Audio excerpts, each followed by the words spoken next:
नमस्कार, मैं हूं शुभे और आप देख रहे हैं न्यूज फॉर नेशन। बिहार में चुनाव संपन्न होने के बाद देश भर के 4 राज्य और एक केंद्र शासित प्रदेश में चुनाव हुए।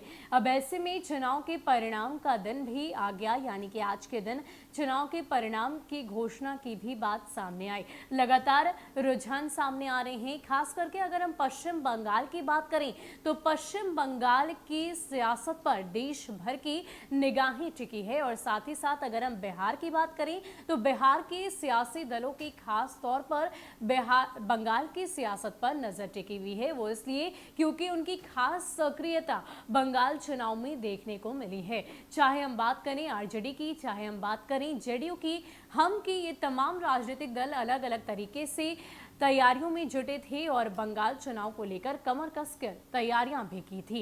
इतना ही नहीं, राजद ने तो बिना शर्त समर्थन देने की बात भी ममता दीदी से कही। तेजस्वी यादव खुद लगातार कई बार बंगाल के दौरे पर रहे, तो ये पूरी जो तस्वीर है वो बंगाल चुनाव को लेकर सामने आई। लेकिन जिस प्रकार रुझान सामने आ रहे हैं, इसको लेकर बिहार के सियासी गलियारों में कई सारी बातें चर्चा का विषय बन गई है। लेकिन इन सब के बीच अब ऐसे में खबर तो ये भी है कि बंगाल के चुनावी परिणाम का सीधा असर बिहार की सियासत पर भी देखने को मिलेगा। अब ऐसे में बिहार की सियासत पर बंगाल के चुनावी परिणाम का क्या कुछ असर रहेगा, जानिए इस पूरी रिपोर्ट में। पश्चिम बंगाल विधानसभा चुनाव परिणाम 2 मई को आ रहा है। वहां किसकी सरकार बनेगी ये तो फिलहाल भविष्य की गर्भ में है, लेकिन इसके सियासी असर की चर्चा बिहार में शुरू है। यही वजह है कि बिहार के सियासी दलों की निगाहें बंगाल के चुनावी नतीजों पर टिकी हुई है। दरअसल परिणाम के पहले जिस तरह से एग्जिट पोल सामने आ रहे हैं, उसके बाद राजनीति और गर्मा गई है। पश्चिम बंगाल चुनाव परिणाम बिहार की सियासत को प्रभावित करेगी, ये दावा है राजद के वरिष्ठ नेता श्याम रजक का। श्याम रजक ने दावा किया है कि बंगाल में ममता दीदी की जीत होती है और इस जीत के बाद न सिर्फ बंगाल बल्कि देश और बिहार की सियासत पर इसका सीधा असर पड़ेगा। वहीं राजद नेता के दावे पर जेडीयू के वरिष्ठ नेता और पूर्व मंत्री नीरज कुमार का कहना है कि बंगाल में चुनाव स्थानीय मुद्दे पर हुए हैं।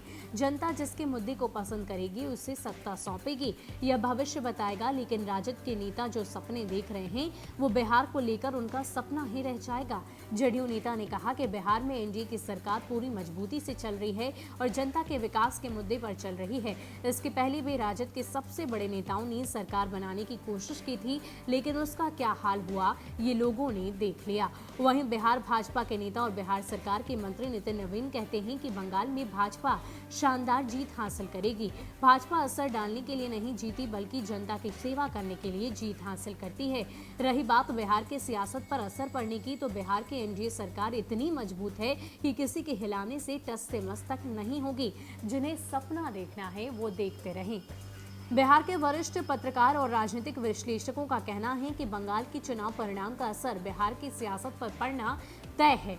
बंगाल से जो संकेत मिल रहे हैं उससे तो ये साफ होता है कि भाजपा सबसे ज्यादा फायदे में रहने वाली है। अगर भाजपा बंगाल में जीतती है तो विरोध की सियासत के साथ साथ देश में इस वक्त नरेंद्र मोदी को टक्कर देने वाला कोई भी राजनीतिक शख्सियत नहीं रह जाएगा। अगर भाजपा की सरकार नहीं बनती तो भी भाजपा बंगाल में शानदार प्रदर्शन को भुनाने की पूरी कोशिश करेगी। वहीं लालू यादव के बाहर आने से भी बिहार की सियासत पर खास असर देखने को मिलेगा। लालू यादव के जेल से बाहर आने के बाद ये कयास लगाए जा रहे हैं कि बिहार में एनडीए की सरकार को खतरा हो सकता है। लेकिन अगर बंगाल में भाजपा का प्रदर्शन बेहतर रहा तो बिहार की सरकार की मजबूती और बढ़ जाएगी और राजद के मंसूबे पर पानी फिर सकता है। साथ ही भाजपा और जेडीयू के संबंध पर कोई भी असर नहीं पड़ेगा। हालांकि वरिष्ठ पत्रकारों का कहना है कि अगर भाजपा जीती तो कांग्रेस सहित कुछ छोटी पार्टियों के विधायकों की टूट का खतरा बढ़ जाएगा। अगर बंगाल में ममता बनर्जी की सरकार बनती है तो उसका सीधा फायदा बिहार में राजद उठाने की पूरी कोशिश करेगा। वहीं जेडीयू और भाजपा के संबंध पर भी इसका असर हो सकता है। बहरहाल अब सारी नजरें बंगाल चुनाव परिणाम पर टिक गई है।